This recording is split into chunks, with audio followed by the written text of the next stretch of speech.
Very quickly, we heard that Shetima may be replaced for 2027. There was a closed door meeting to decide. They're trying to strategically look for a deputy, a vice presidential candidate from the north as well, that will supposedly strengthen the possibility for the president to re-emerge in 2027, like win the elections in 2027. Do you think that Shetima's people will allow that? Or that would be a minus for Tinubu if he does do that? Yes, Tinubu is in a dilemma. You know, all this master strategy, it is not in all cases so. The strategy here is not working because I think America has given him a condition. No more Muslim ticket. And so he's trying to see how he will maneuver it to get the approval of America, because already America have told you that they are going to watch this election closely.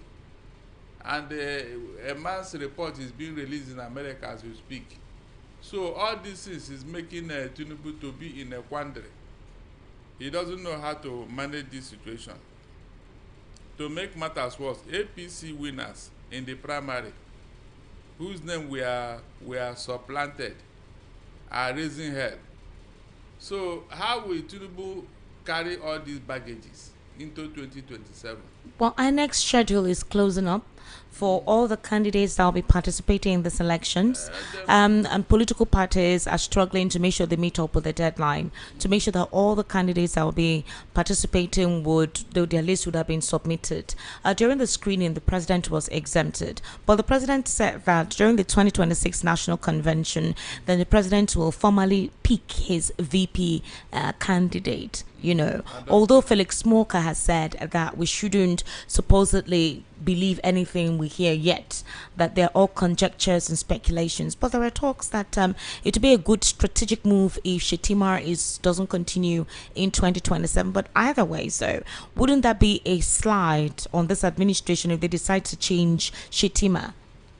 And who do you think will be someone they will consider to deputize? Shetima is not a strong man politically in the north.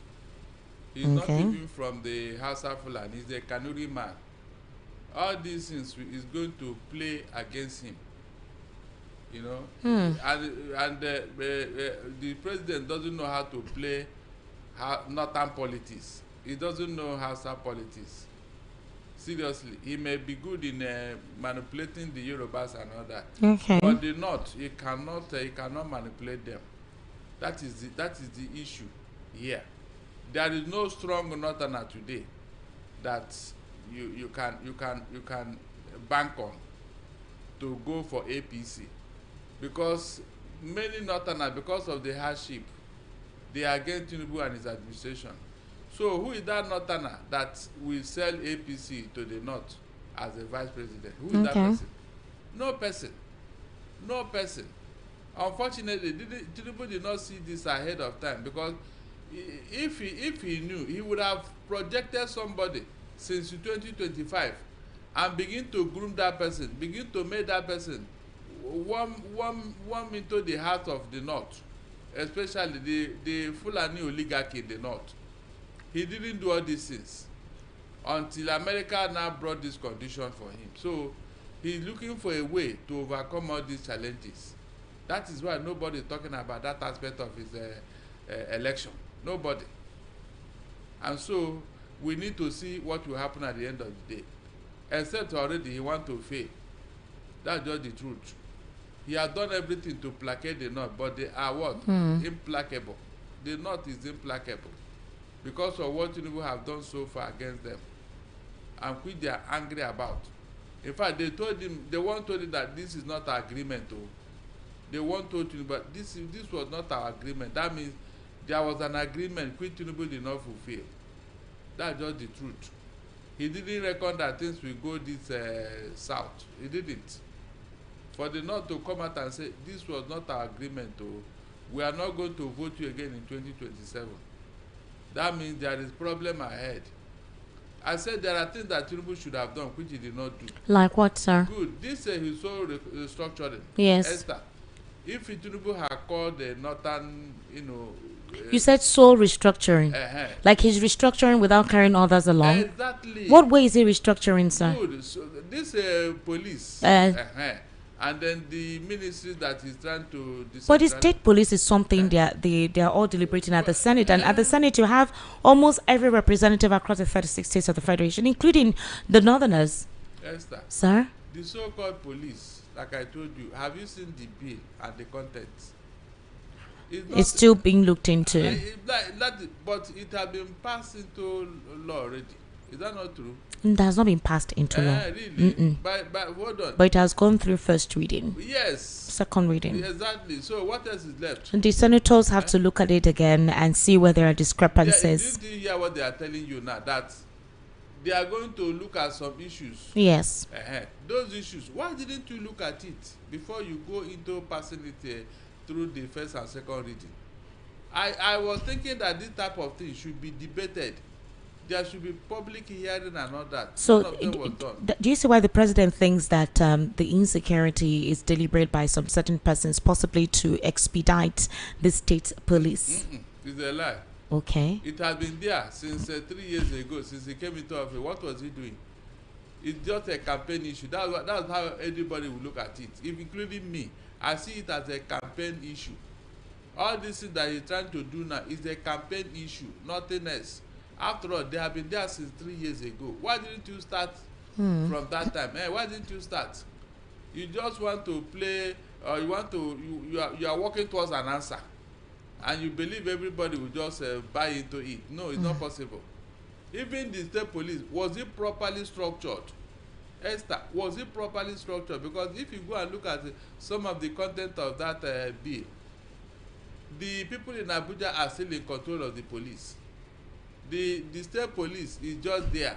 They will still be taking order from Abuja, because they say that whenever there is any incident of terrorism, when the state police capture them, they will now hand over to the federal police. Esther, does it make sense? No, does it make sense? So what are you now? But the main reason for this state police, was it not because of insecurity? So if the police cannot handle it in the state, then of what use is that state police? Of what use? There are so many things in that bill that is very suspicious. The powers given to the state police is like, they are just like Boy Scout. Esther, they are just like Boy Scout. And so they are going to rework that bill. Well, yes, what is left now, Barrister, it has not yet been passed into law, but obviously it has gone through the first and second reading. What is left is for the state approval. The bill has been transmitted to the 36th Houses of Assembly, requires approval from at least 2/3, 24 of them, and obviously a presidential assent. After passing through the state assemblies, it must be signed by the president. There are certainties that all of these constituency members representing 36 states will assent to this. So you consider it to be a sort of restructuring? No. Look, that is the problem I have with this administration. Okay. Whatever they want to do, Esther, they will not do it in such a way that it will be clear-cut. Okay. It will be sustainable. Check, for example, the PIA that Buhari signed into law. Esther, up to today, any news from there? Has it not gotten worse? The PIA, Petroleum Industrial Act. What is going on there? Nothing. What is the benefit for? Nothing. Esther, nothing. The fuel subsidy removal, what are we getting from there? Nothing. Esther, the financial autonomy for local government, what are you getting there? Nothing. Up to today, nothing. You can go on. Even the tax reform, do you know that up to today that thing has not been launched? Are you aware? But it's happening already. It's already been implemented. Good. Because we're even hearing persons being forcefully taxed. Of course, it's going you have to do that. If you don't do that, there are coming penalties. Who is now the finance minister said that what he saw there, what he saw in circulation, was not what they proposed in that tax reform. He said it. Esther, he said it.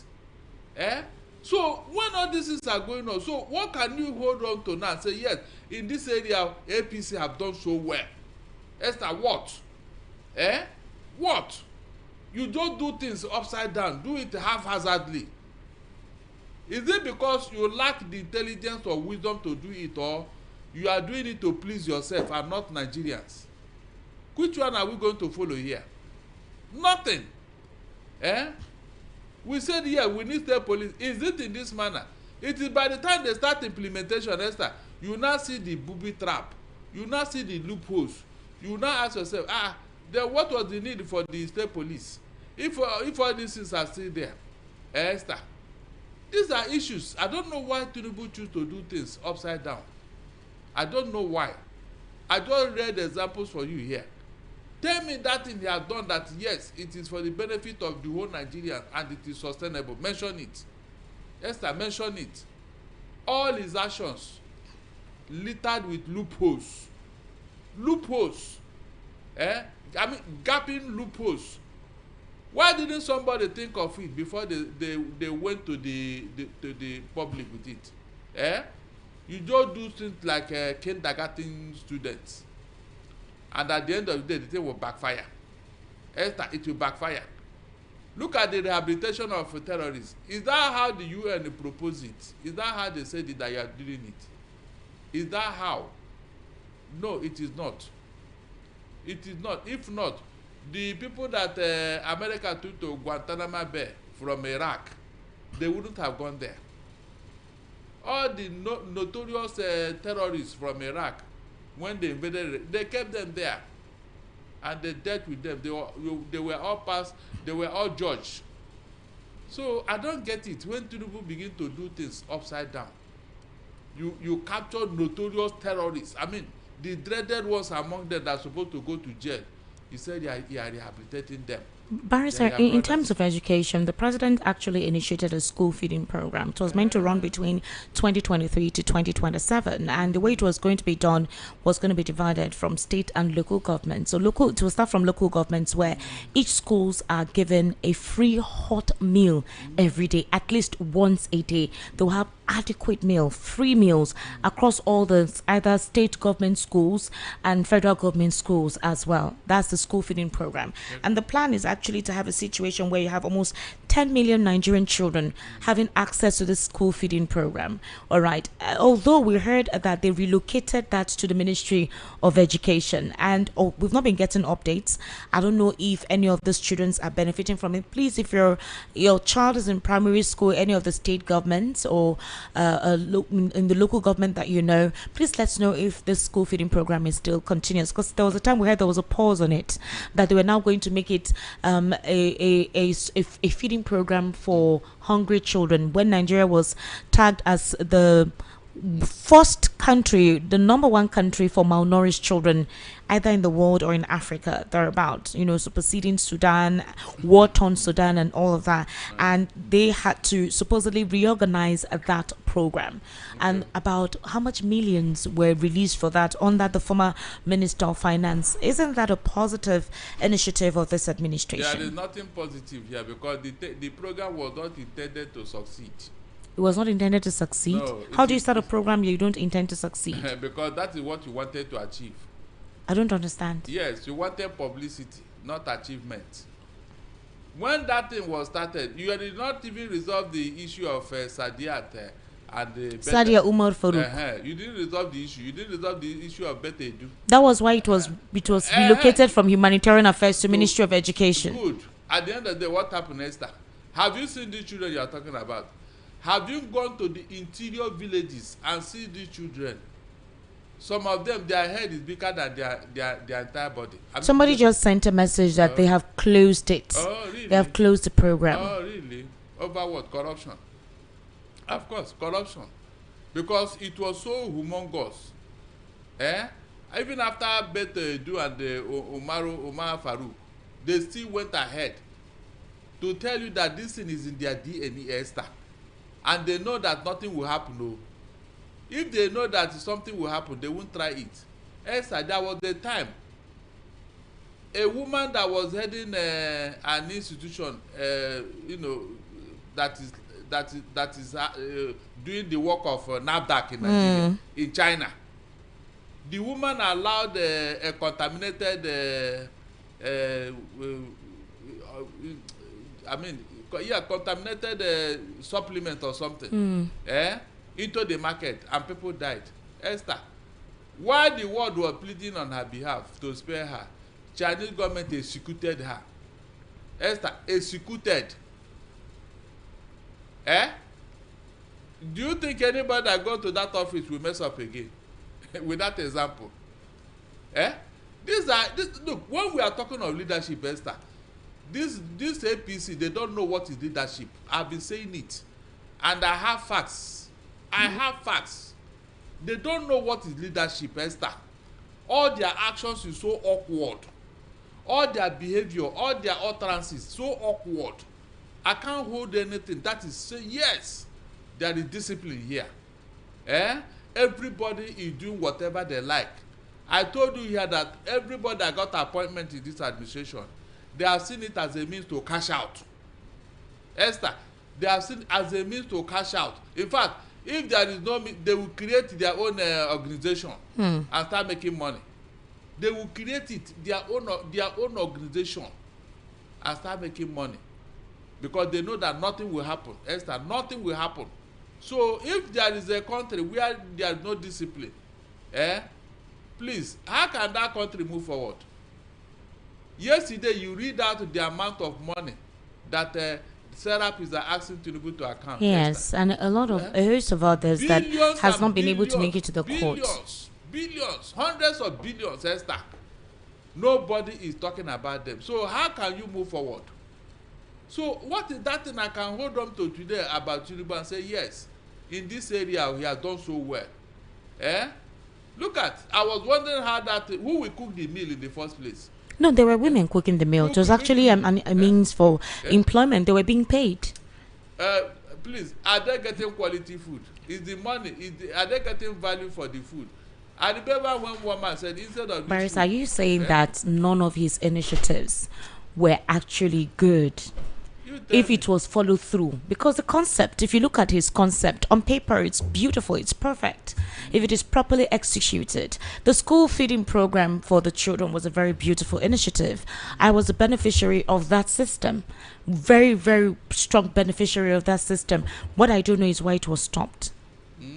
Yes. And then they told us millions of money is given to the underprivileged, but we did not see the evidence of that. Mr. Wale Edwin told us about that, but we didn't see that staunch evidence of that to buttress the authenticity of that disbursement. Any initiative that is littered with corruption will never succeed. Quote me. And Tinubu is aware of these things, but he refused to act. No, I wanted to understand why was this? Why did the school feeding program stop? Because of corruption. The money was not getting down to the people who needed the food. So they were rechanneling the money, which seems to be an attribute of these guys. As every other thing. Esther, how do you think that somebody will use that money judiciously when you know that nothing will happen if they chop the money? The contractors are just lining their pockets. So, and they know that nothing will happen. That's even the main issue. If you are punishing those who did it in the past, I'm sure the new people will now sit up. Is that not true? But they know that nothing will happen. That's why whatever project, whatever initiative, they just do it anyhow. They just, instead of making use of the money. Well, you were right. So the suspension was actually true. It was enacted after the president raised concerns about improprieties and beneficiary payments. Apparently, certain persons were rechanneling the fund barely a few months after the school feeding program commenced. We thought that he'll be done with that investigation and continue that initiative, or possibly look for another agency that would be responsible for overseeing that and ensuring that monies were not rechanneled. Because in January 2024, that there was an extensive investigation into the financial malfeasance and operational lapses within the National Social Investment Program Agency. That was the agency that was responsible for overseeing that. So it was enacted, and then it led to the suspension of top officials in Tinubu's government, which included the NSRPA CEO Halima Shehu and Minister of Humanitarian Affairs Madam Betta Edu over these financial irregularities. But then that was what led them relocating it to the Ministry of Education after they had done their investigations and found that the monies were being rechanneled. So why not resuscitate that program? It's actually a very good initiative. You know, I have told you here, Star, when you have ill health, is it not somebody in the medical field that you will approach? Either a nurse or a doctor. Is that not true? So when you want to initiate a program and you call Agberos to come and pilot it, to come and do the So Halima Shehu all and those Beta people- Edu, they were Agberos, The- female Agberos. Esther, Sir? Agbero has category. Agbero has category. Barrister, kindly categorize and factorize the Good. Agbero levels. Good. Now, let us start from Enso Oluomo, who is in fact he's at the head of them. According to you, Motor Park chairman. So at the head of them, you can imagine when a police and army are guarding such a person. So if you now check from that height, there are those behind. Do you know that Enso Oluomo is more important to Tinubu than some ministers? Are you aware? I'm not aware. Oh my God. Esther, Enso Oluomo is more important to Tinubu's government than some ministers. Really? Yes. Tell me any minister that is enjoying the privilege Enso Oluomo is enjoying. Please tell me. Tell me just one minister that the police and army are guarding, that he moves in convoy in such a manner, that even disobey court order. And tell us that unless Tinubu tell him he will not obey the order. Just mention one person, Esther, since you don't know that Agbero has category. No, are you going to ask me question again? Oh, so Barrister. You can see it. We're going to take a very short break, Barrister, and we'll definitely be right back. Ladies and gentlemen, you're currently listening to The Evening Rush right here on Voice of the People, 90.3 FM. My name is Esther Wachuku, and right here in the studio is Barrister Darlington Agomor, my notorious analyst this evening. Do kindly stay with us. To give you a bad day.